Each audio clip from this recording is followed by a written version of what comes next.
Well, hello and welcome to another episode of the Alliance Against Seclusion and Restraint interview series. Really excited to have you here with us today or whenever you might be watching this. My name is Guy Stevens. I'm the founder and executive director of the Alliance Against Seclusion and Restraint. I started the Alliance about 2 years ago and started it to raise awareness about the issue of restraint and seclusion in schools across the nation. Of course, we're interested in a host of other issues, including the school to prison pipeline and all sorts of disproportionate discipline, suspensions, expulsions, restraint, seclusion, corporal punishment, and trying to raise awareness and change and positive change. Our mission is to educate the public and to try to connect people together who are interested in dedicated to changing minds, laws, policies, and practices so that restraint and seclusion are reduced and eliminated as practices in schools across the nation and really beyond. Our vision is to see safer schools for students, teachers, and staff. And today I am very excited to have Dr. Lori Desautels joining us for a very special interview. One of the things that's really exciting about this one for me is that we've been doing these events for not quite a year now, but Lori is our first guest to come back for a second appearance. So we're really excited to have her. We're going to be talking about her new book in just a moment, and this will be a open interview, so we're going to be asking lots of questions, but we're also going to be asking you that are watching this today to give us questions that you might have, so you can put those in the chat at any time, and we'll try to get to those as we go through the interview today. So today's event, just so you're aware, is being recorded, so this will be recorded and it will be made available on Facebook, YouTube, and also as an audio podcast. So you'll have plenty of ways to go back and share it or listen again if you'd like to. So as usual, I have a co-host with me here today. I've got the amazing Beth Tolley here, who is part of our team. And before we introduce our guest, let me tell you a little bit about Beth, and she will then introduce our guest, Lori. So Beth is our Director of Educational Strategy for the Alliance Against Seclusion and Restraint. I've been working with Beth for probably a year and a half now. Time flies, right? And we've been working together to try to, again, reduce and eliminate these practices. Beth retired in 2018 from a leadership position in Virginia's lead agency for early intervention for infants and toddlers. And, that retirement was fortunate for us because we've been trying to keep Beth hard at work doing lots of things since she retired. And just amazing work. You've probably seen some of her articles in the past. The problem with behaviorism. She's given some amazing presentations. And she's got experience, of course, as a parent, a grandparent, of children who have had, behavioral challenges. And that's fueled a passion within her to improve the lives of children and their families through education, mutual support, and advocacy. So I'm always honored to have Beth here with me. And Beth, welcome. Thank you. And thank you for such a nice introduction. I was thrilled to find the Alliance Against Seclusion and Restraint because it was such a nice fit for the advocacy work that I am compelled to do. So I have the pleasure of introducing Lori, who when I found her, I was thrilled and even more thrilled when I got to meet her. She's so genuine and so eager to share what she knows, and she knows an awful lot. That sounds bad, awful lot. She knows a lot of really good stuff, but she knows how to apply it, and she is such a great teacher. So let me tell you a little bit about Lori for those who didn't meet her before. As far as I'm concerned, Lori put Butler University on the map. At least for me, I'd never heard of it before, but she's an associate professor. I think that's right. Yeah, no, assistant professor. I don't know which is which, but anyway, assistant professor in their School of Education. And she teaches applied educational neuroscience to graduates and undergraduates in a certificate program. It's to me, it's a program that should be replicated in every single university and college and community college, because what she's teaching to me is the baseline of what we would all be doing better, not just with our kids, but with our own interpersonal interactions, if we all had this level of understanding that Lori is graciously sharing with folks. She's so generous in her sharing. So let me see what else I want to say. The other thing she does is not just talk about it, but go into the classrooms and practice what she's teaching about. And I think through that, you of course learn through that as far as how practical things are. So we're grateful for that too.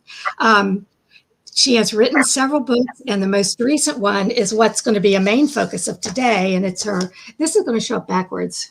No, it shows up rightwards. How do you do that, Guy? Because every other time I do it, things are backwards. Anyway, It's the magic. connection. What'd you say? Oh, I said it's magic. Oh, magic. It's connections over compliance, rewiring our perceptions of discipline, and it's brilliant. So I'm going to turn it over to you, Laura. Well, I guess you want to welcome her also, Guy, and then we'll Absolutely. Yeah, that'd be great. Yeah. So thank you for the introduction, and Lori, thank you for joining us here. As I mentioned earlier, you're our first guest to come back, and I think that's a good thing to have a guest that'll come back.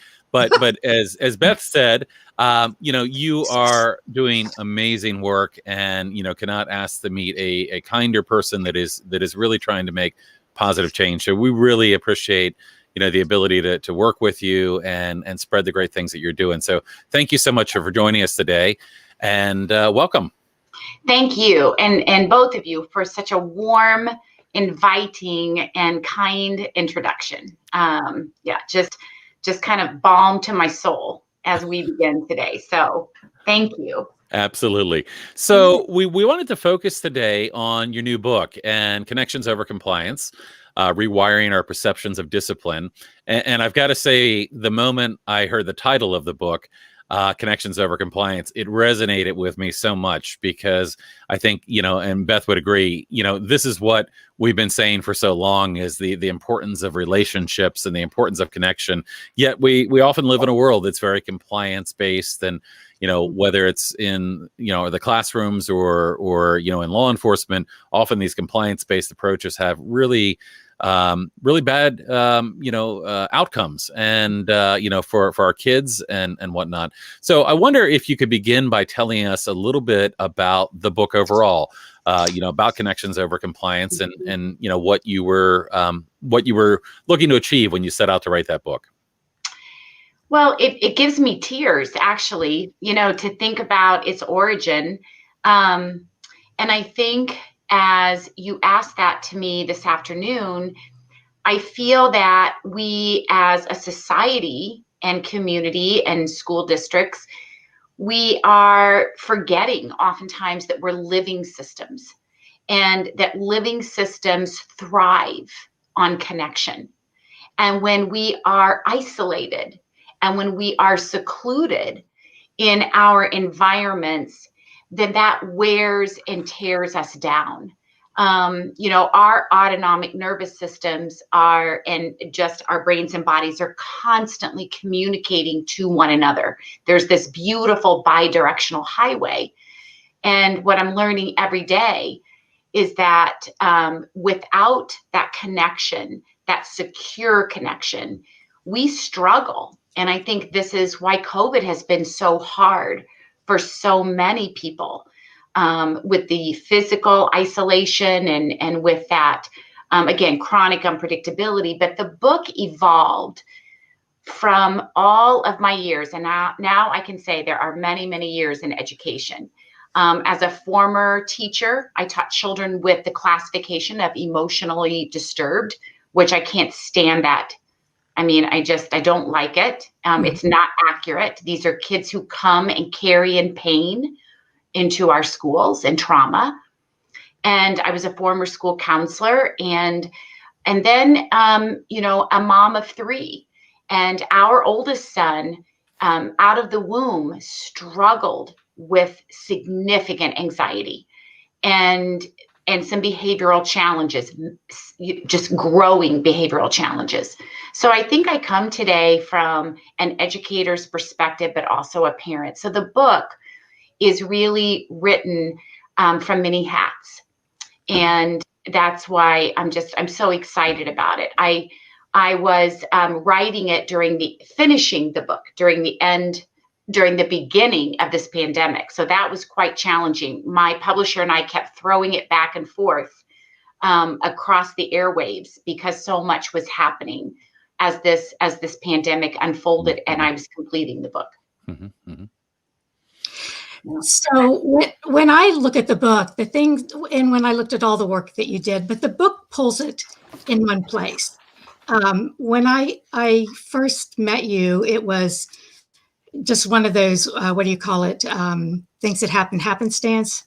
I can't remember the word for it, but anyway, I'm just leading for you guys to know what's going to happen when you get my age. But anyway, I met you at a place I wasn't planning to be because I was subbing for someone. And it was like, oh my gosh, this is exactly what I've been trying to put all together because by then I had done a lot of research. And your approach is so, just like you said now about the word emotional disturbance, that there are people who will not go through the IEP process because they don't want that label. The labels are harmful. There's a lot about the IDEA, the Individuals with Disabilities Education Act, that needs desperately to be updated.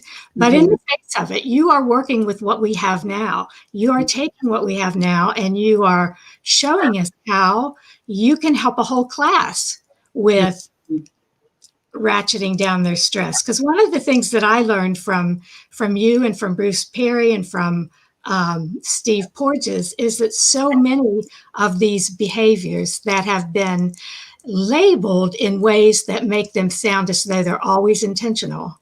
So much of it is based on stress detection systems in the brain that are just so high that kids go off into stress reactions. So how did you learn that? How did you get to there? What brought you to the point that you got it and then you translated it? Well, I feel as if that has evolved for many years because working with children and adolescents that were struggling emotionally, there always felt to be a gem or a treasure that I was missing. There was a brilliance about these children. There was this just really there was a sensitivity. And that is the word I want to stress, this beautiful sensitivity that we weren't acknowledging. And so I started to really research about brain and body states, looking at the nervous system. And certainly I am not a neuroscientist. And for those neuroscientists that are watching today, I know that we can be very schematic when we talk about the stress response systems and we talk about brain and body connection. But for educators and parents, I think that it's so important and critical for us to understand the why beneath the behaviors. And so I began with the opening chapter is an overview, but chapter 2 is about educator brain and body state, because we've got to be, the adults have to understand the why before we begin to discipline and even to interact with children and youth that test us, that challenge us in very sensitive ways, and that tap into our vulnerabilities. So I think that the science, and it's interesting, yesterday, I left the school where I'm co-teaching this semester. I'm in a large district in which I was not when I was with you the first time, in Lawrence Township in Indianapolis. And I got to spend the entire day yesterday with first grade, second grade, fourth grade, fifth grade, and sixth grade. And I moved into each classroom modeling how we begin to help our children and youth understand the why. And I cannot tell you the excitement and the relief and the empowerment that they feel.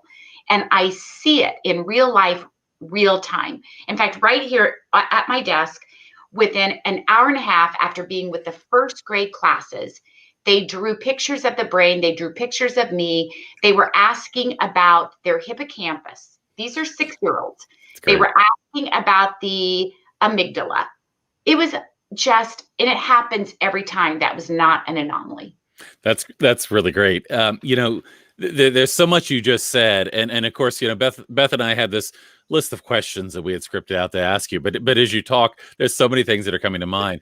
One of the things that you just said is understanding the why, understanding what lies beneath the behavior, and that shouldn't be something that that shouldn't be something that surprises us, right? To figure out the why. But I found in talking to countless people across the country that have had children that have been restrained, secluded, suspended, expelled, that have had children that have had difficulty in school settings, that very often, and I experienced this myself, in education, there's no concern about the why. That sometimes we're using these classical behaviorism lenses of functions of behavior, and the thought is, well, we don't care why this happens, we just want to change it. And there's so much important as to what's going on beneath the surface. And like Beth, I've had a tremendous amount of opportunity to learn more about the impacts on the brain and trauma. But why do you think that is? Why do you think that there's still a lot of prevailing, wisdom out there that doesn't care about the why? And how do we change that?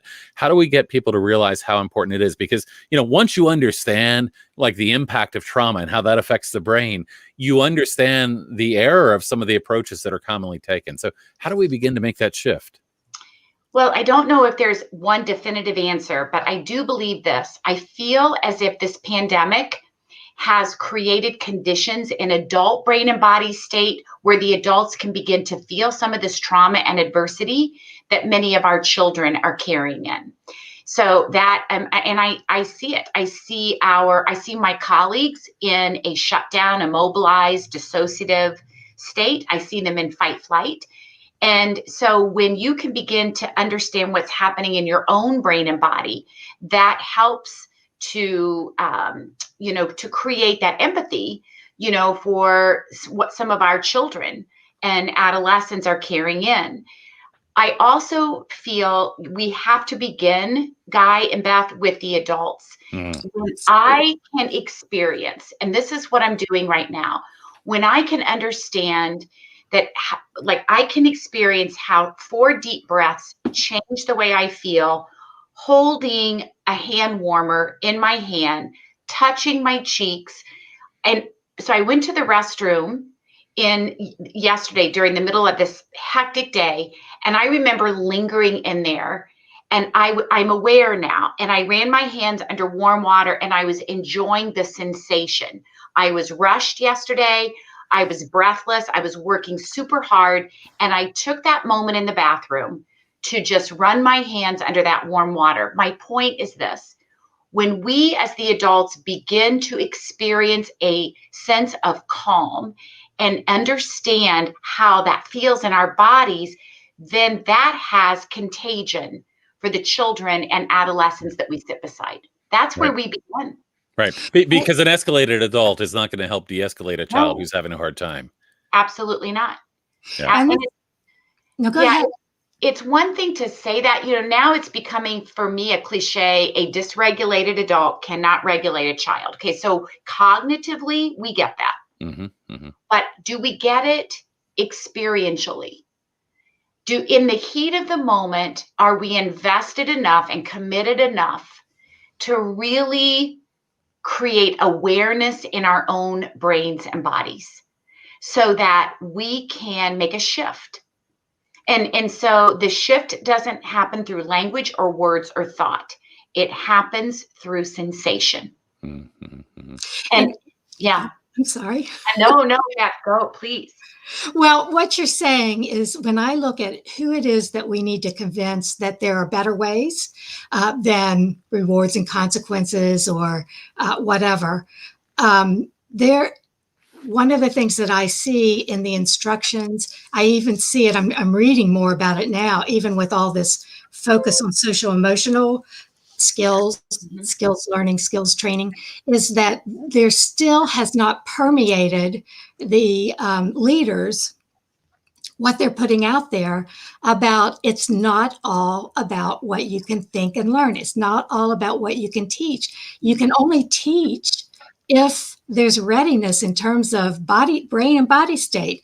And so that was one thing that I struggle with right now, because all this great stuff is coming out, and I look at it and I say, you're missing the point.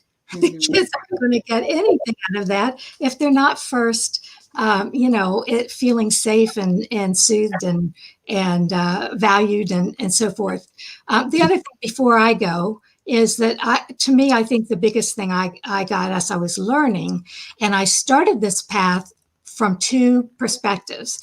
I still had about, I don't know how long, I thought it was 9 months. It might have been almost 2 years of my working career when I started down this intensive study.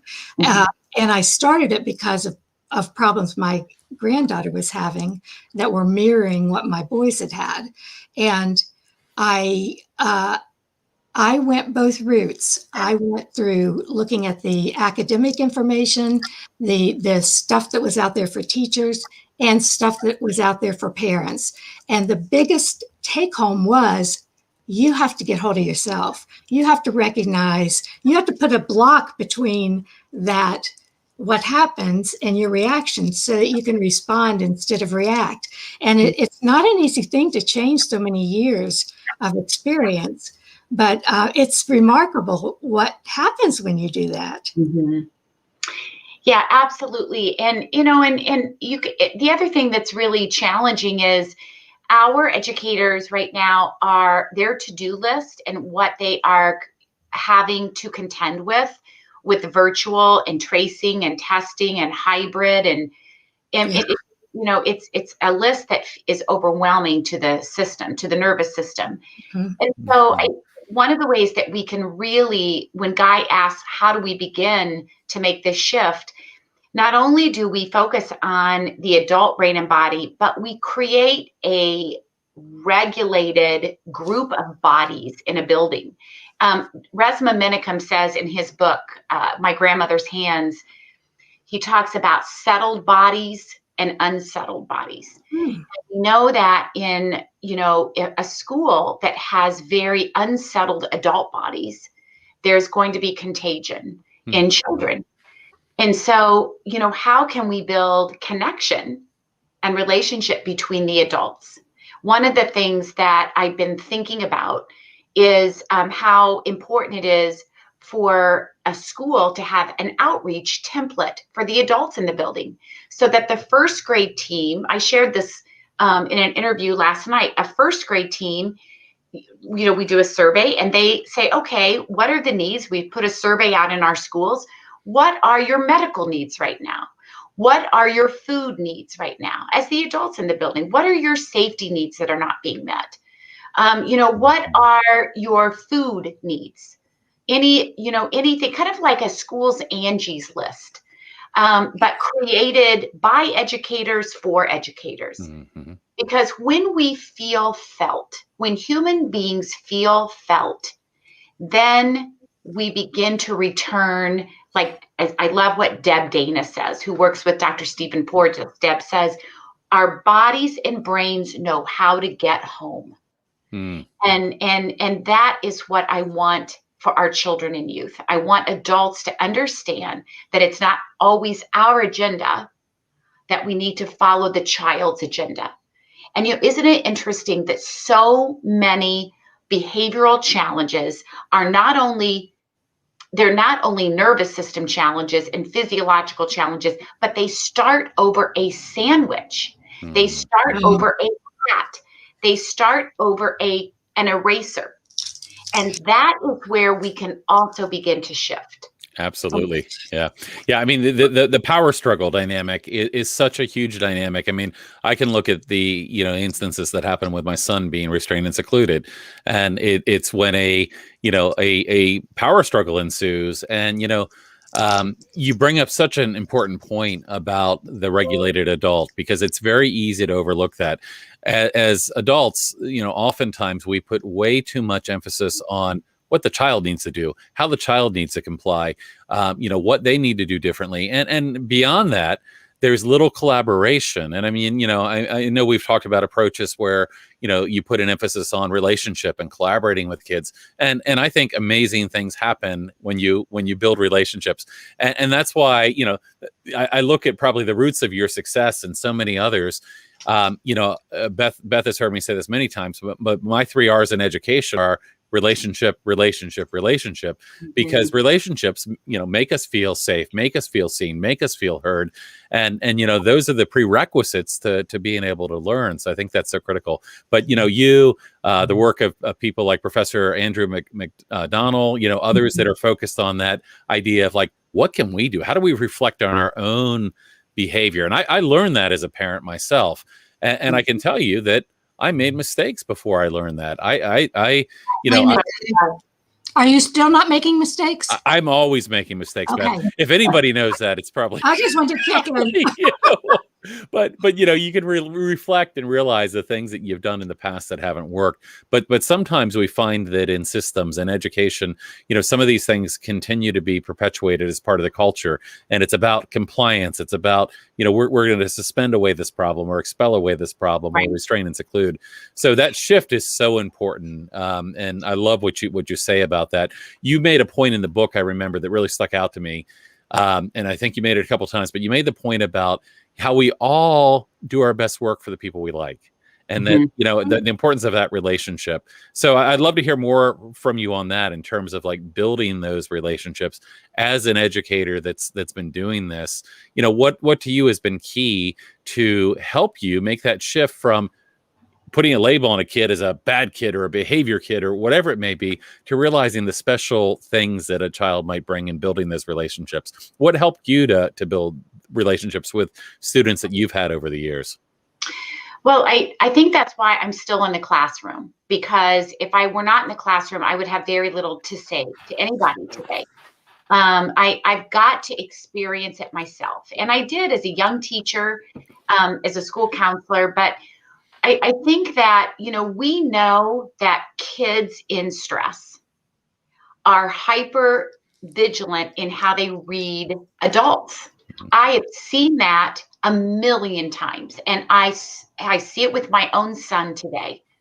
He lives oftentimes still as a 28-year-old today, lives in toxic stress.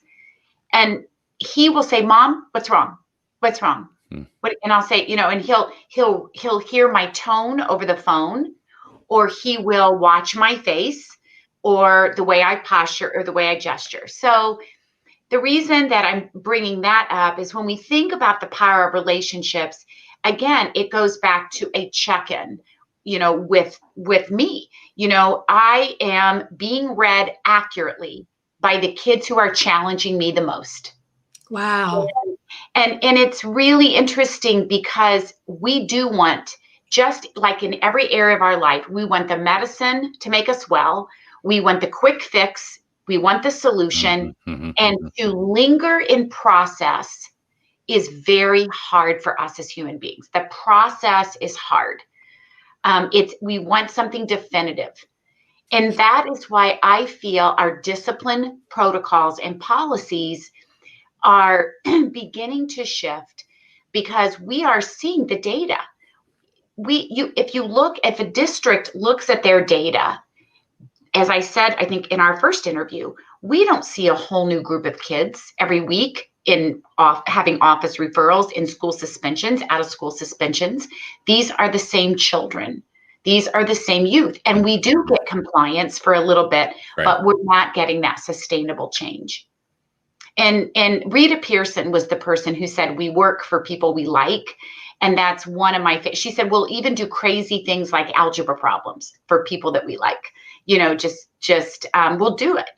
And so it's really the science beneath the relational piece, again, is that not only is the brain experience dependent and responsive, but it is a social organ. Right. And that's just critical for us. So when we begin to understand the science beneath it, at least for teachers, there tends to be more buy-in, right, when you put the science there. Yeah. Well, and you make this point a lot, which is our brains are wired for relationship. We are wired to co-regulate. We are wired to work together. And, when I think about practices like seclusion, that you have a child that's become dysregulated, is having a hard time, and the answer is to put them alone in a room against their will. I can't imagine anything more terrifying. But certainly there's nothing about that that's going to help a child to regulate. We need a calming presence to do that. Right. It helps the adult. I Right. mean, temporarily, not Right. really, but I Right. mean, that's why we do that. Yeah. So I want to take a quick second because we've been going for about a half an hour, and Beth and I will easily fill all of our time with questions because I could see in Beth's face, and I know my own list, that we have lots of things to talk about. But I do want to remind people that are watching, we've had a number of great comments. Laura Williams has been providing some comments, Kim Woolridge and others, that if you would like to ask some questions, feel free to put them in the chat, and we'll try to get some of your questions interspersed with the questions that we're going to be asking as well. So if you're out there and you're listening live, feel free to put your questions in. And with that, Beth, I will let you get to your next one because I could see it was ready to jump. Yeah. I keep trying to. There were a couple things that you said, Lori, and also you, Guy. The thing about Guy, you said you did better once you recognized how you needed to look at yourself and self-reflect and how you're thinking, which has made a humongous difference with me. Though I always perceived myself to be kind and gentle, but when I recognized, wow, I'm not as, I'm letting myself get react instead of respond. So a couple things about that is kind of recognizing what are the things that trigger me. So trying to learn that, but also realizing and seeing the results of what happens when you repair. It's not about doing things perfectly. It's about keeping your child in mind and meeting their needs. And then when you make a mistake, being able to repair. And what I found for me was probably one of the most challenges was all these expectations in my head of the way things were supposed to be, whether they were real or not, but how I was raised, not necessarily my parents, but the society, and experiences of, and I would make them up. I love Brene Brown, who says that story you make up in your head, that I'm expected to do this, and I'm expected to discipline them, and I'm expected to make sure this happens. And I cannot fathom a teacher coming into the class and having this child that's out of control and knowing, I got to get his grades up. I got to get the rest of these students. The expectations are out of control. In terms of what teachers have on them. And often what happens is you end up in getting into these battles of people against people, when I think what we've got to do is somehow show ourselves all to be on the same side, that we are all learning this and working together for the kids. And so anyway, those are my thoughts. Well, and you make such an excellent point, because part of rupturing the other side of that coin is repairing, because none of us will ever do it perfectly, ever. I mean, I'm learning as a mom still. I'm making mistakes as a mom. I'm learning as a teacher. I am making mistakes as a teacher. And the repair is what really sticks too, because that is not only modeling, but it's providing a child or an adolescent with an authentic response that literally pulls in the brain and body. When you can say, I am so sorry, I just screwed up, and I need you. We need each other. What can we do to work through this? Questions are powerful. And one of the things that is so significant, and you make such another, you've got a classroom of 30, and you've got 2 kids who are externalizing pain. They're acting out. They're presenting defiance and aggression, and it's a domino effect. It's Pandora's box. But when we really start preventatively, when we really start with the minute a child walks in, with the morning meeting, we call that brain aligned bell work. That's discipline on the front end. And that's what this book is about. It's about tier 1 practices. When we are intentional about our procedures and intentional about how we connect with kids, then we are really, I like what Daniel Pink says. He says, we're pre-opping. we're preparing ahead of time. And we know that no one can access the cortex when you are in survival state. Right. And it just, you can teach the best lesson, you can do it all morning long. But if that kid walks in rough, then we've got to meet them in brain and body state. That's where I meet them with a hand warmer. I meet them with movement. I meet them with filling up my water bottle. I meet them with letting them have my phone. Some of you will die hearing me say that. You can have my phone, and could you send this email to Dr. Candle for me? I'm distracting. I'm giving them purpose and autonomy. I can't tell you how many times I've done that. Holding my breath a few times. Maybe that's not well researched. So maybe I shouldn't have said that. Your kids are welcome to email me anytime. So okay, thank you. We do know that, distraction in that way, we can pre-op that conflict. Right. Again, that's the point. I remember Matthew Portell. We interviewed him, and he, of course, is a principal of a trauma-informed school in outside of Tennessee. He was talking about distraction. He was talking about his socks. He has socks with pictures of his dogs on them, and he said, I can't tell you how many times I've taken my shoes off and shown kids my socks, and that's been a distraction. That's been the spark to get a relationship and get things moving away from a negative situation into something positive. You also, I remember something. You can help me out here, but something in the book. And you were talking about discipline, and you were talking about the word disciple, and you were talking about how the real meaning behind discipline is about teaching. But, in our society, we want to associate discipline with consequence, with doing something to someone because of what happened. Can you talk a little bit more about that? Because it really stuck with me, this whole idea that when we're talking about, discipline, we're talking about teaching, we're talking about, helping kids to be successful. Well, we're trying to really redefine discipline in our graduate certification class this semester because we have a very limited, definition of discipline. And so I can't change the word. I can't take it out of the dictionary, but I'd like to. But I think behavior with that.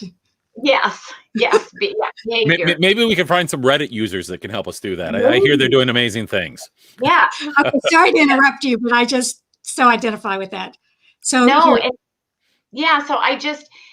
really want to broaden that piece. And when I think about discipline, for me, it's twofold. When we think about discipline, it is sharing, it's kind of redefining and sharing our power with a student. And that's co-regulation. Our kids don't want our power. They want their own. But to get their own, we've got to share some of ours. And there was someone did this beautiful where they had a lighted or a lit candle, and that represented their power. And a child wants power. So if a child has a candle and it's not lit, they take a little bit of light from your candle, but yours doesn't go out. And I shared this at one of my presentations. And that to me is shared power. It changes the relationship of power and control. And it levels the playing field. And when you feel not only felt, but you feel respected, then that actually changes the chemical makeup in your brain and body. You start I love what Bruce Perry says. He says, we've got to access the cortex. Well, when you begin to open that portal for a child to feel not only felt, but valued and heard and empowered, then the chemical makeup in the body changes.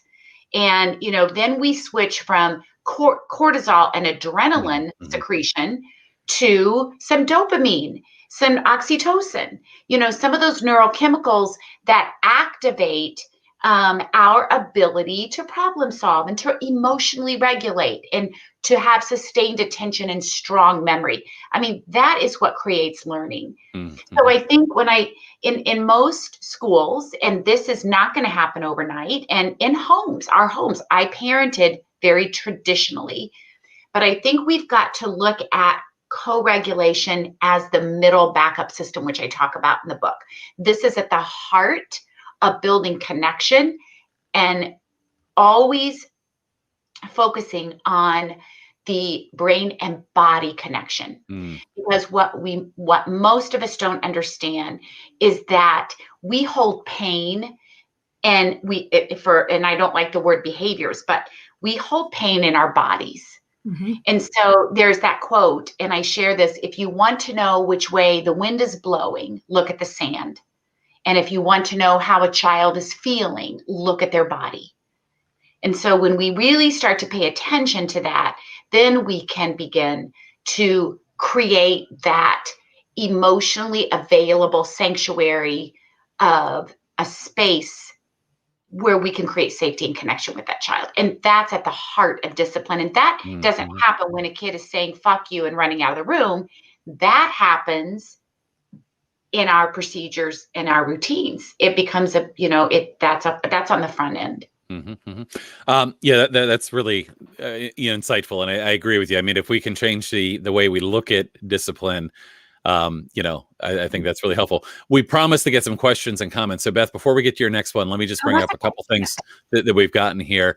I had this from Bobby, who said, and this is about restraint, but said, "Hi, can you tell me if having two people either side of a child as therapy, so the child is sandwiched, is seen as restraint?" So, I don't know what I'll give you a chance to give your response. And I'll just say that, intent means a lot here, but, it sounds to me like the two people are sandwiching a child in a way to control them or keep them from moving, then absolutely I would call that restraint. But the more important point in my mind is, words matter a lot, and sometimes the words that are used when we're talking about restraint and seclusion, you can call a restraint a therapeutic hug, but if it in fact is intended as a restraint, it's still a restraint. You can call a seclusion room a calm room or a blue room or a cool down room, but if a child is put in there against their will, and refuse the ability to leave, they are probably being secluded. Do you have any thoughts on this question? Well, I agree with you, and not knowing the context of how two adults are on either side of a child, we know that restraint, as you said, is not just always physical restraint. There's emotional restraint. Right. So if a child is feeling confronted and is feeling, in some ways, I don't know if the word attacked is the right way, but they're feeling powerless. Right. In a situation, that can also be a restraint. So I think it's very contextual. But that does not sound like that does not sound to me like co-regulation. Absolutely. Yeah. I mean, again, I agree. You need to know more details. I mean, I can imagine my wife and I giving my daughter a hug and that being a sandwich, but not in a therapeutic kind of way. I'm going to give a couple other comments here. We have one. Laura's provided a number of comments. Said we read. We read Touching Spirit Bear as a parent-kid novel study. It's an amazing story of restorative justice and healing. Thank you, Laura. She's from Indianapolis. Yes. And we just had her son worked with my daughter, Sarah, and I've worked with her mom, and Laura has a heart for our children and our adolescents who are oftentimes struggling with some of these emotional and physiological challenges. Yeah. So and she made another recommendation, just real quickly. Made the recommendation of Come Home by Marianne Wolf. Yeah. Familiar with that. Go ahead. Yeah. Go ahead, Beth. Thank you. Yeah, I was just going to say, I think of all the students you're teaching, and I think of what an impact that has. If each of those are going out to wherever it is they're working, this is how we get to the tipping point. And the other thing I thought about that's completely related to that, is how you described that you were seeing this sensitivity and I forget the other word. Was it brilliance within the kids? A diamond in the rough. Yes.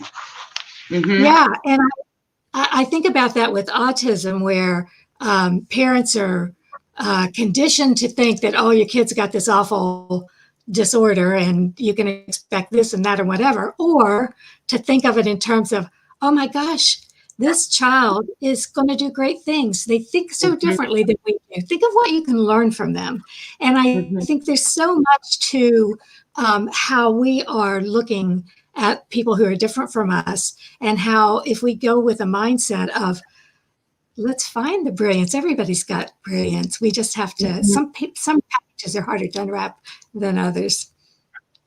Perspective is a huge piece of this work.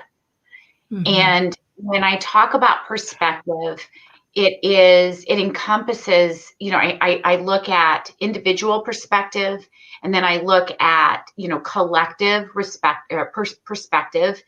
And it's really how we frame and how we share and create a story that we keep telling ourselves. We are such creatures of habit. And, our ways of discipline, honestly, we don't hesitate to accept new medical interventions. We don't hesitate to accept new technology, but you tell us to change the way we discipline, and most of us put our feet down. And I think I say that in the book. It's a really hard thing for us to shift. But understanding the science of that too, because we are hardwired in ways where the more we have practiced certain behaviors and ways of being, those become part of our personality. Those become our values. People think, well, what are beliefs? I believe this and I believe that. Well, beliefs are practiced thoughts. They are thoughts that we practice over and over and over again. Yeah. And of course that becomes culture, and culture, we ran into this when looking at the restraint seclusion in our school district. I mean, they were using it at a far higher rate than other surrounding districts. And it had become part of the culture. When new staff were coming in, this is the culture that they were learning in terms of, this is how we work in certain situations. So the culture is really, really critical. I want to hit another comment here from our good friend, Mickey Marinelli, who is also in the neuroscience at the University of Austin. She says, connection is so important, but sometimes so difficult when one has competing forces like electronics and drugs that take over. Any thoughts on that in terms of, how do you build connection when maybe children have found other ways to maybe it's based on trauma or experience, are finding other ways and not receptive to connection? How do you build those relationships? Well, that certainly isn't easy. And again, I'm going to go back to a process, but I feel in a situation, because I think I'm speaking to that personally too, as a parent, looking at our challenges, with Andrew. And I feel as if you've got to be very aware, and you've got to really look at timing. Because sometimes we try to connect when our kids are functioning from that survival. They're distracted, they're not with us. So it really is interesting. I think timing and, of presence is really important. And I think that's true in the school too, because it's hard. We've got social media today that has become an adversity. And our kids in adolescent years are seeking out their peers. So I think for us, when we think about connection, I think we've got to really look at the timing and to see, and also check in with ourselves. What is the motive? What is the agenda here? What can I accept and what can I hear? If there is some rejection, or if I'm not feeling like I am connecting, what do I do with that? Okay. That's where it's, I'm just going to go off that a minute. I think that's where it's hard, because if you have tried and you've worked so hard to be non-judgmental, to make a connection, it's very easy to get in the mode of resenting. And defensive, what's wrong with me? Why can't I do this? But then resenting, because it's resenting the kid for not responding to your wonderful. So I think that's, again, where you check in with yourself. You check in and we personalize it. You're right, Beth. Yeah. Absolutely. Yeah. So I want to steer us back to the book for a few minutes. And, for those, again, that aren't familiar, Beth, can you lift up the book again? My copy is electronic, and I don't have my paper one there. Great. So connections over compliance. Let's talk again. I know that, having read that it's really targeted at parents, at educators. at probably related professionals. It seems like there's a pretty wide net there in terms of the people that would benefit from this. And certainly one of the things I love about your work is that, you actually have these appendices that have all these resources for educators and all these great things you can do. So what would you hope is kind of the big take-home message from that book? What do you want people to do or feel or respond to in terms of reading the book? So there are three.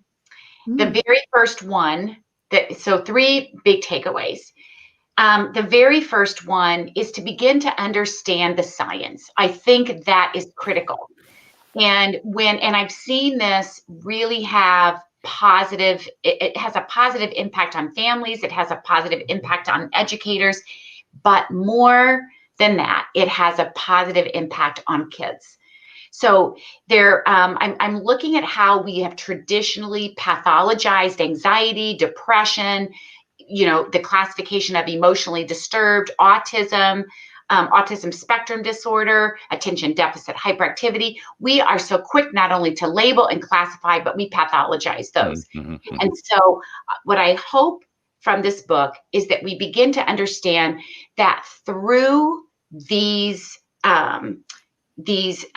brain and body challenges, these brain and body states, that we can see them as protective factors, that our nervous system is always trying to repair and always trying, again, to find a little bit of that calm regulation. So the science is critical. The second thing that I hope everyone will take is from the opening chapter, and that is behavior management is never about kids. It is always about the adult. Always. There is no exception. And so and I don't like the word management. I would like to replace that with engagement. Behavior engagement is what that is. It is always about the adult. And so, and then the third thing I hope that is taken from the book is that connections over compliance is never adding to the plate. It is always the plate. I want us to think about and that's why I have the resources in the back. It's like you walk through a buffet. What do you want to put on your plate? So would you, because these resources provide the procedures and the routines that are brain aligned, they're relational, and they're preventative. So since I've written the book, I just wrote 100 focused attention practices for adults and students. And this was my gift to educators and to parents and to children for the new year. So it's on my website. But there are these practices, and this is part of what I talk about in the book, and that's why the resources, focused attention practices, are ways that we can engage rhythm and breath and movement and pressure and heat or coolness and art to communicate to the body, because that is where the pain lies. So let me drill down a little further on that. That was great response. And again, having read the book delivers. It's an amazing book. And I think that for any parent or educator or professional, there's so much that's useful there and that perspective. But let me put you on the spot in terms of some of those practices. So we have, I don't know how many people we have on right now watching this, but we talk about again, kind of our own regulation and the importance of that. And you talk about some of these exercises. Can you give us a couple examples of some of the things that we can do as adults, if we're beginning to feel that we're not regulated? How can we get in touch with our brain body state? Can you give us a couple of examples? Yes. So first of all, what we're doing is we are, for the administrators, I'm meeting with administrators in a building. So this is something they're sharing with teachers. So we're asking staff to think about what is pleasurable to you. What feels good to you? Does being outside feel good to you? Does taking a drive feel good to you? What do you do? Chewing gum? Do you have a project in the garage that you love to work on? What soothes and calms your nervous system? Is it sleeping? Is it taking a 20-minute nap? Is it chewing on, is it crunching on something crunchy? Is it music? So, we actually are doing this right now. We are asking adults to come up with 3 regulatory practices for your own amygdala reset that feel good to you at home, and then 3 in the building when you only have 1 minute or less. So, what happens when you don't have any time? That might be somebody who can take a walk down the hall, drinking a cold bottle of water. There's a lot of research on splashing your face with cold water in the restroom, grabbing a piece of chocolate out of your desk drawer, just literally sitting just for a minute and giving yourself a container breath, where you're just sitting and feeling yourself in that chair. So we are doing in the moment regulatory practices for adults. Like, what can you do right then and there where you think you're just going to blow up? And then what can you begin to use for, for some calm and soothing at home? So we're asking them to commit to those. So, yeah. Isn't it interesting? You see these practices sometimes in place in relation to kids, but what you don't see is sometimes the adults taking some of these same strategies. So, I can remember strategies like taking a breath or doing that for kids that are, but sometimes it's the adult that needs that same thing, taking a few deep breaths or whatever it may be. So, I think those are really helpful. And we definitely want to point people to that link that you've put out with strategies. Because, again, there's so much we need to focus on for ourselves. It's not just about managing a child and making them do a certain thing, but we've got to have our own state. Beth, can I show you a really popular one really fast? Yes, I was hoping you would. I didn't want to put you too much on the spot, but I was hoping for. All right, so there are focused attention practices that actually correlate to the vagus nerve, which is the body and brains, what Dr. Stephen Porges and Mona talks about a lot. And so to put a brake on the vagus nerve, there are lots of ways we can do that. We know breath, a 5-minute walk, taking 3 deep breaths, but also many of us, we get very tight. I don't know about either of you, but we get tight in our shoulders. And sometimes there's a buildup of calcium deposits that literally can prohibit good circulation to the brain. So this is a favorite one. So I love this. I do this all the time. So you make a figure 8 with your head horizontally. So it's kind of like Stevie Wonder. It's kind of like this. This is what we've been doing. Now you'll hear crackling and popping. I crack and pop a lot more than I used to. I'm telling you, hear it. And so I can't tell you how good that feels, even doing that right now at the end of this interview. But I just want everyone to know that you don't have to go to the gym. You don't have to work out for 90 minutes. It's literally 2 or 3 minutes of just, focusing and being intentional about body regulation. And so it's exciting. So those 100 focused attention practices are as much for adults as they are for kids. Yeah, I think that's a really important message because, oftentimes I think that the message is, oh, well, here's some things that we can have the kids do, when in fact realizing that our days or an educator's day can be full of all sorts of stress and challenges. So that's really great. One other question, then I'll let Beth throw another one at you. So thinking about one of the things I love about what you do is you're actually teaching kids and adults about their brains and about understanding their brain. And this is, there's so much we've learned over the last several decades about the brain, but I love the fact that you're bringing that to the classroom. So let me ask you, let's say that you've walked into a classroom for the first time and you're beginning to make that connection. You're beginning to teach kids about their brain. What are some of the things that you do to help kids to understand their own brains and how they work? Well, so I am creating lesson plans for this. And again, what the beauty of teaching kids about their neuroanatomy is that they want to know why they have bad dreams. Why do I wake up 4 times during the night? Why do I have headaches? I can't answer any of those. And I tell them, so the kids begin to do their own research. So that is one byproduct. that has been fascinating. They write their questions on Post-it notes, and then they become neuroscientists. I mean, they begin to research it. Mhm. And, you know, and here's the other cool thing is that a teacher, you don't need to be a neuroscientist to teach this. The kids love that you don't know. So let me give you an example. I'm with first grade yesterday and sixth grade. Here's how we began neither of these classes had ever heard me. So I go into sixth grade and I talk with them about, I just asked them to put their fists together. And I said, this is inside your brain. I'm sorry, it's inside your body, you know, weighs about, I don't know, 2 or 3 pounds for you right now. So what do you think it is? Kids love to guess. And they're kind of being goofy and they're not really they're just kind of playing around with that. And so they guess. And so we start talking about what's inside of your brain, about 86 to 100 billion neurons.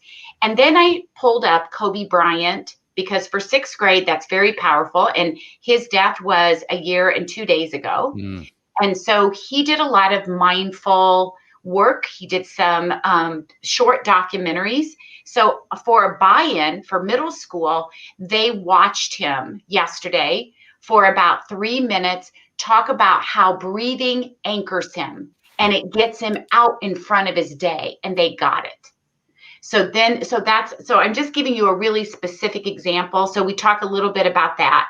When I go into first grade, we put our hands above our ears and we wave at each other. And then I tell them that they are going to say the most fun word in the whole world. It's going to sound so fun and good in your mouth. And so I say amygdala. And then we echo in each other and we go back and forth. And I tell them the amygdala is like fireworks when you're angry and you can't think. And then they get it. Mm-hmm. So we do the sparkler breath. So you pretend you have 2 sparklers in your hands, and sparklers are like when you're upset or worried or angry, your amygdala is kind of like firing sparklers, and it shuts down. You can't access this cortex. And so they pretend they have sparklers. They take a deep breath in. They hold it, they wave their sparklers, you know, like how you do in the summer, wave them around, and then they take a long extended out breath, which actually activates the parasympathetic like this, like a snake. And like the sparkler hits the water. Mm-hmm. So yeah, I love this. I love this. I mean, it's so critical. And, you know, I even think about, again, what I've learned about kind of trauma in the brain and you know, the amygdala and the frontal cortex and all of that is so critical. And in education, you know, just the lesson that can be learned by an educator, that when a child is in that fight or flight or in an escalated phase, that they are working from their amygdala and that they do not have access to their frontal cortex. Because invariably what happens when a child becomes dysregulated and is having a hard time, you know, well-meaning educators may put more demands on them. They may ask them to comply with certain things when they're not able to access that portion of their brain. Oh. You know, and just having that understanding is so critical, that before you can get to let's make decisions and let's you know, use logic, we've got to cool down the amygdala and get people responsive. But, you know, the fact that you're teaching this to very young kids is fantastic, and to educational staff, it's really great.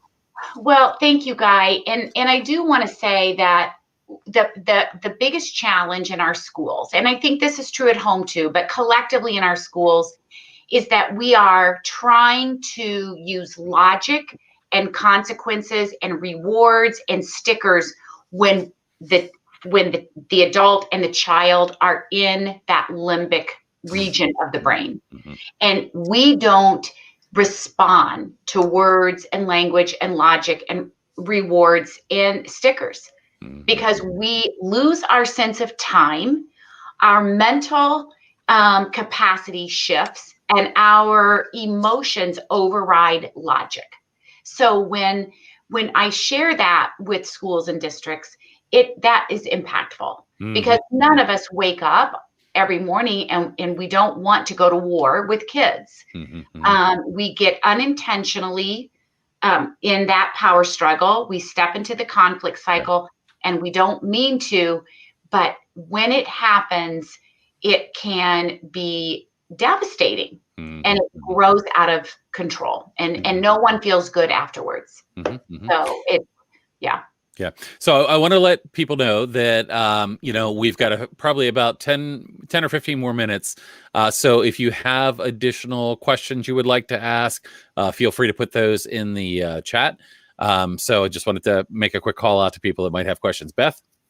Yeah, I was going to say, when you were talking about how you had the teachers identify 3 things that they like, that make them feel calm, I thought I'm going to bring it back to my own experience. There have been lots of times in my life where I could not identify anything that was calming or soothing. And I think it tracks back to some of the trauma I had in my first grade and so forth, that just built on itself. But I imagine I'm not alone in that you get so caught up in just doing and I relied on the good opinion of others. So I desperately craved other people saying, "You're doing a good job. Oh, that's great. You're doing nice." So that is of no value in taking care of yourself. So have you run into that, and how have you dealt with it? So absolutely, because without those experiences and awareness as an adult, and if you have not had those regulatory experiences, which I think we have, but we don't have the awareness. Yeah. I think that we know that a hot bath can feel good. I think we know being wrapped in a blanket can feel soothing to us. I think we also know that some music calms us, but we don't stop and we don't wonder or get curious about what our own sensory needs are. So to answer your question, that was part 1. Part 2, I would like to see more schools create the adults in the building that have resiliency partners with each other. Mm-hmm. And that's something that we've been talking about. You can't force somebody to do that, but for those people that find it hard to relax through a sensory practice, I think having connection. And so just as we ask our students, are there 2 adults in the building that you trust, that you feel safe with? Mm-hmm. I think we need to ask the adults that. Who are the adults in that building that you trust and that you feel safe with? And let's create that connection so that each of you have access to each other over the next 6 weeks. Yeah, that's great. I as I recall, you're talking or interviewing with Matthew Portell this evening. Is that right? Yes, I am. Okay, and I know Matthew does something in their school where they have the ability for educators to like tap out, like if they're getting overwhelmed and need support, and that sounds very similar to kind of what they're doing there in terms of trying to support people. But again, all of the the neuroscience based and trauma informed things that we need to apply to our kids, we need to apply to the teachers and staff to really make improvements. It's no different. Right. Everything that is good for the child or the adolescent is good for us, the adult. Right. I'm going to bring up something here from my friend Gail Quigley, who's in Australia and probably watching at a very much different time of the day there. And Gail has a lot of experience as a principal in schools. She said that, also the adults are in the heat of the moment, and, their brains go into that state as well and shut down and will make irrational decisions as well. So these things that affect kids when they're working from their amygdala, the same thing. Right. Same thing can happen to the adults. Yeah. Thank you, Gail. She's absolutely correct. I mean, it's no different. And, I was wondering, sometimes I wonder what my emotional age is when I'm dysregulated. Because we know that, oftentimes when we are under toxic levels of stress, that affects, our overall, for students. I mean, we see a very different emotional age.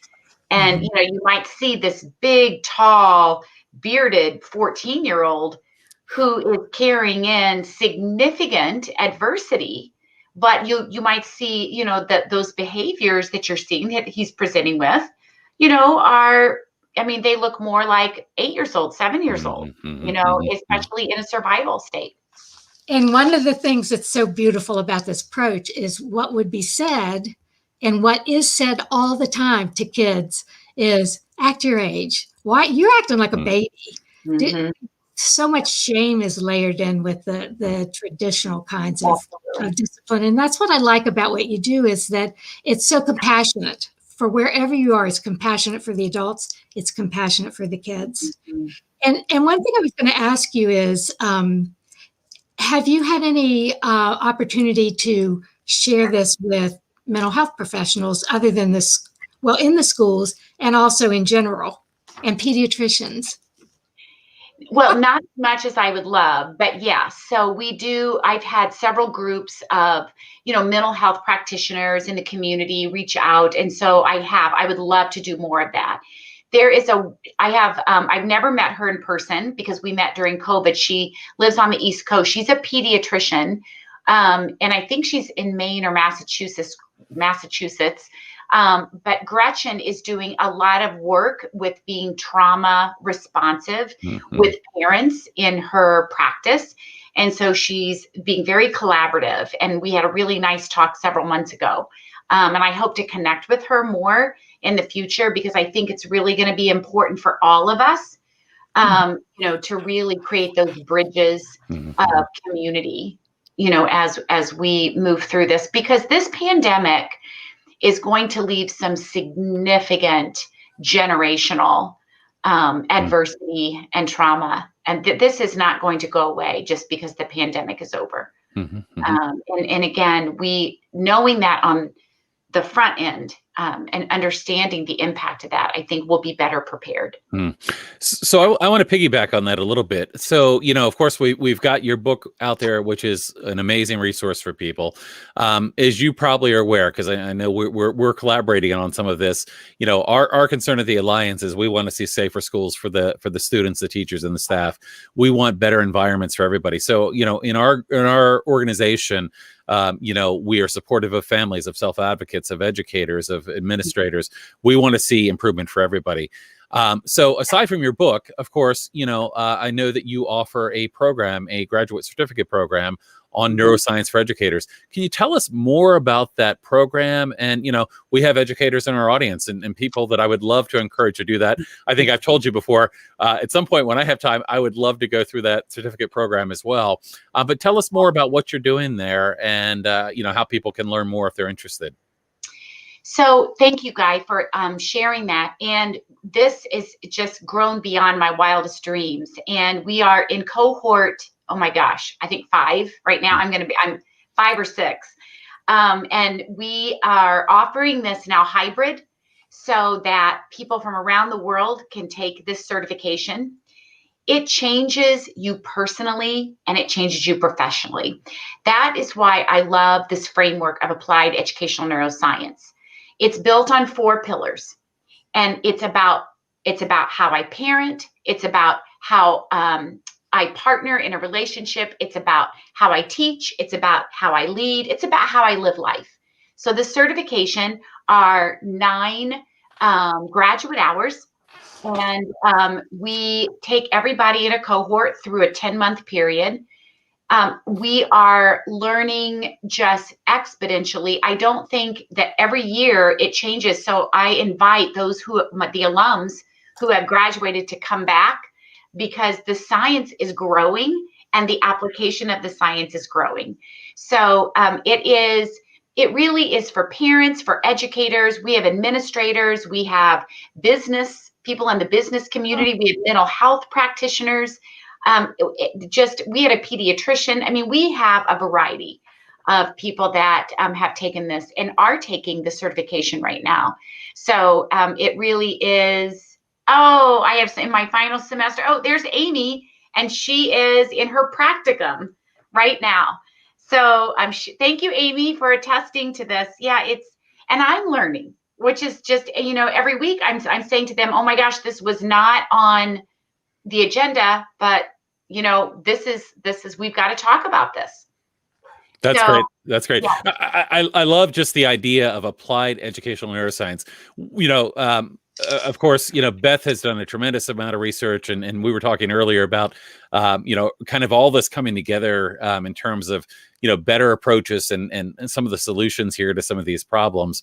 But that neuroscience piece is huge. We keep talking about kind of the importance of trauma informed, neuroscience based, relationship driven, and collaborative approaches. Like, how can we change that model of working with people so we're taking into account trauma, we're taking into account neuroscience, we're building on relationships, and we're collaborating. So I love the idea of this program that people can learn more. Go ahead.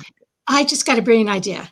I think you should do the class for the leaders, every state leader, and the leaders of PBIS.org, the national thing. I think everybody who's doing that should take your class. I love it. I love it. And one of the things too, the practicum that we're in right now. So the graduate students, it's a very non-traditional practicum. They are literally creating from their need, from their passion, from their strength. So these practicums are, we have a graduate student who's a middle school principal who is realigning the RISE rubric in Indiana, how we assess teacher effectiveness. And he is creating this rubric that is really brain aligned. Wow.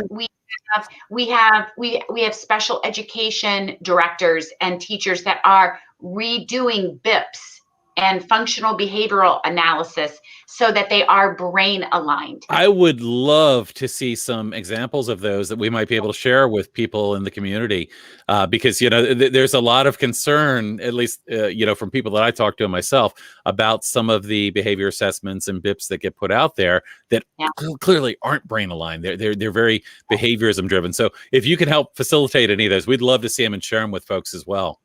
Well, and when you two come visit the certification, you'll be able to see that. So, but I will put that out there because oh my gosh, Laura, thank you.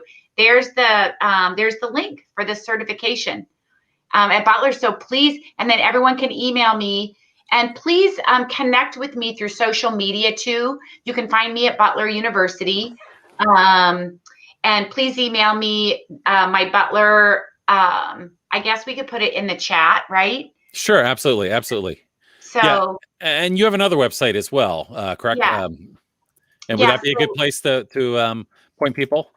Absolutely. So the website is filled with lots of resources too. It's revelationsineducation.com. Yeah, I'm going to put that link also in the chat for people. So we'll get to a couple final questions here, and I know you've got another event this evening. And did you want to mention that to people that might be interested in joining that? Yeah. So please come. Thank you, Guy. So the principalist, he's just Matthew Portell, is just this dynamic principal in Tennessee, and he is bringing together Dr. Mona Delahook and myself and Dr. Eric Rawson this evening. So that's on my social media. We'll be together at, 7 p.m. Eastern and then 6 p.m. Central time this evening. I'm going to share a link to that also. And what an amazing combination. I tell you, that's great. And, Mona and Matthew, I mean, just really fantastic. So I did put a link to that in the chat if people are interested in doing that. And we're just about running out of time here. So Beth, I always make habit of allowing you the last question because you usually have one or five that you've got. But I'm not going to do a question. I'm going to do something that I see a possibility, a vision. And that is that it struck me when you were talking and watching you say it about how you saw these kids and their brilliance. I think that I have been racking my brain all for the last couple of years of how can we show people the error of their ways? I'm not really wanting to say it that way, but I've been thinking about how it's so obvious that behaviorism is not aligned with the brain. Why do all these smart people not get it? But you just run into brick walls that way. And what I see with what you're doing is that the way that this is going to change is when people see such great results, and they're going to come and say, how can we do what you're doing? Well, so that's really what's happening. I think there are several schools that are really, I would call them pilot schools with this framework right now, applied educational neuroscience. And that's why it's very important for me to be out in the schools continuously, because when we can walk the walk, and then we can share that. And we are seeing a growing number of. We have an incredible team, that middle school principals, high school principals, in elementary, that are literally creating this type of culture. And it is a culture in their buildings and therefore in the district. Yeah.